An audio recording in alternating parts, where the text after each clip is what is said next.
Vous avez peut-être déjà entendu parler de l'automatisation no-code ou des outils no-code ou du monde du no-code, mais vous ne savez pas comment vous y prendre pour démarrer sur ce sujet.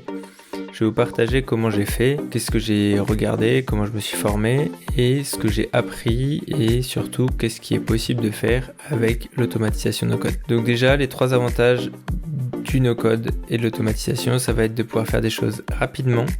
C'est accessible quand on n'est pas développeur et moi je ne suis pas développeur et pourtant j'arrive à faire des choses plutôt intéressantes et c'est très puissant avec les bons outils et le temps qu'il faut forcément pour apprendre. Dans le monde du no-code, on a 2 parties principales. Le Product Builder qui va permettre de créer des applications web ou mobiles avec notamment Webflow pour le développement web ou bien Bubble ou Adalo pour le développement d'applications par exemple.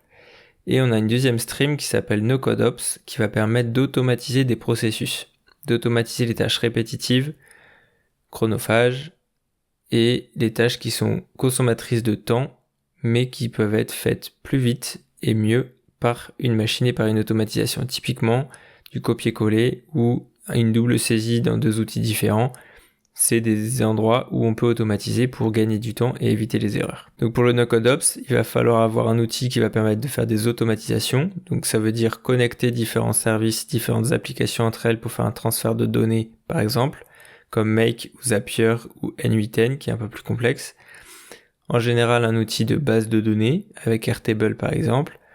On peut avoir des outils de formulaire, on verra d'autres exemples ensuite, ou Notion qui peut aussi faire un outil de base de données mais qui sert aussi pour s'organiser, pour planifier toute son organisation à partir de cet outil. Moi je continue d'apprendre le NoCodeOps qui permet de faire des automatisations de process comme je viens de le dire, les tâches répétitives, mais ce qui est surtout incroyable c'est de voir à quel point la construction d'une automatisation qui est pas forcément compliquée, il faut quand même connaître, parce que moi, la première fois que je suis allé dans Make, l'outil d'automatisation, j'ai rien compris, je savais pas ce qu'il fallait regarder, ce qu'il fallait connaître, ce qu'il fallait voir, comment on faisait, donc honnêtement, j'ai regardé un quart d'heure et j'ai laissé tomber. Mais je suis revenu après dessus, je me suis formé et ça m'a permis de faire des trucs assez dingues. Et donc pour découvrir, pour me former, j'ai suivi la formation de Claire No Code, à la fois sur ChatGPT et sur l'automatisation avec Make. Shubham Sharma, j'ai regardé plein de ses vidéos sur l'automatisation et le no-code aussi, et je vous recommande évidemment ma chaîne YouTube et vous retrouverez ma newsletter dans le premier lien en description. En termes de formation, du coup, Claire et Shubham qui font des formations sur Make et sur Notion. Et il y a aussi Contournement qui là est plus focalisé sur des outils. En tout cas, de ce que j'avais vu, c'était vraiment spécifique sur des outils. Mais c'est hyper intéressant parce que on peut pas prendre 15 outils en même temps. Et même si vous ne suivez pas les formations de Contournement ou dont j'ai parlé, ce qui va être intéressant, c'est de vous concentrer sur un outil au départ pour pouvoir apprendre à vous en servir et comprendre comment vous pouvez l'utiliser.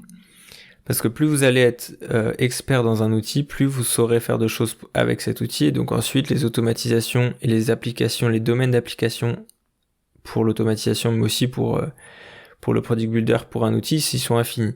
Donc c'est notre imagination et nos connaissances sur les outils qui vont jouer. Pour trouver des idées d'exemples de projets que vous pourriez faire, ça m'a fait marrer, j'ai un ami qui a organisé tout son mariage avec Notion. Donc c'est un projet comme n'importe quel autre projet, mais du coup il avait fait toute une organisation pour pouvoir suivre tout ça, avec différentes vues, les tâches et tout ça, et donc ça lui a permis d'organiser tout son mariage grâce à ça. Vous pouvez aussi organiser vos vacances avec Notion. Quel que soit ce que vous prévoyez de faire, vous pouvez utiliser ça pour planifier les choses, planifier un voyage ou autre.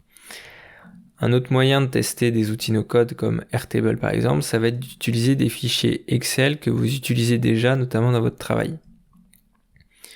Parce qu'avec ces outils-là, vous allez pouvoir, avec Airtable en tout cas, vous allez pouvoir importer des fichiers Excel. Vous connaissez déjà ces fichiers, vous savez déjà qu'est-ce que vous en faites, et donc vous allez pouvoir tester de voir si avec Airtable, ça peut vous permettre de reproduire et de faire la même chose. Ou peut-être en mieux. Donc ça vous permet de tester un cas concret. Et l'autre avantage d'Airtable, c'est que c'est une base de données et pas juste un tableur. Et donc ça va vous permettre, notamment si vous utilisez plusieurs fichiers Excel ou plusieurs onglets dans un même fichier Excel, de pouvoir réunir tout ça dans une seule base et de faire des liens entre les différentes tables s'il y a besoin d'en faire pour vos fichiers, pour ce que vous faites. Et donc de pouvoir construire et créer des liens entre les éléments des différentes bases. Et ça, c'est très puissant parce que derrière, vous allez pouvoir filtrer. Moi, j'avais fait ça, j'avais transposé un fichier Excel dans une base Airtable et au lieu d'utiliser un fichier Excel avec, 10 ou 15 onglets différents, en fait, tout était réuni au même endroit et il y avait juste un menu déroulant de choix qui me permettait de filtrer sur une partie d'un onglet qu'il y avait dans Airtable, dans le fichier Excel. Et donc du coup, au lieu d'avoir 15 onglets à gérer, j'en avais qu'un seul dans lequel je pouvais tout filtrer pour isoler certaines valeurs. Donc ça m'a fait gagner un temps fou d'ailleurs. Voyons quelques cas d'usage et les outils associés. Donc base de données, je vous en ai parlé. Donc là, ça peut être pour gérer des informations clients, des commandes, des stocks. On va pouvoir utiliser Airtable, Google Sheet ou Notion. Automatiser la collecte des réponses d'un formulaire en ligne pour les insérer directement dans une base de données. Puis envoyer un mail, ça c'est pareil. Des outils de formulaire sur Internet comme Typeform ou Tally, on peut les connecter à des outils. Souvent il y a Excel, mais on peut les connecter à Airtable, les connecter à Notion, les connecter un peu à ce qu'on veut.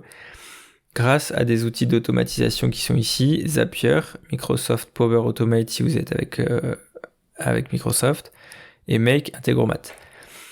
Microsoft, j'ai un peu regardé, c'est un peu plus complexe quand même qu'Integromat, mais ça marche aussi, j'ai fait des choses très simples avec, mais l'outil de formulaire et l'outil de base de données. Et enfin, configurer des tableaux de gestion de projet pour avoir des notifications et des alertes. Ça, je l'ai fait avec Airtable pour ma part, mais il y a aussi d'autres outils qui sont très connus, Monday.com, Asana ou Trello. C'est des cas d'usage assez simples. Il y en aurait des infinités d'autres. Ce qui est important, c'est pas ce qui est possible certes, mais c'est aussi de voir qu'est-ce qui est possible dans ce que vous faites.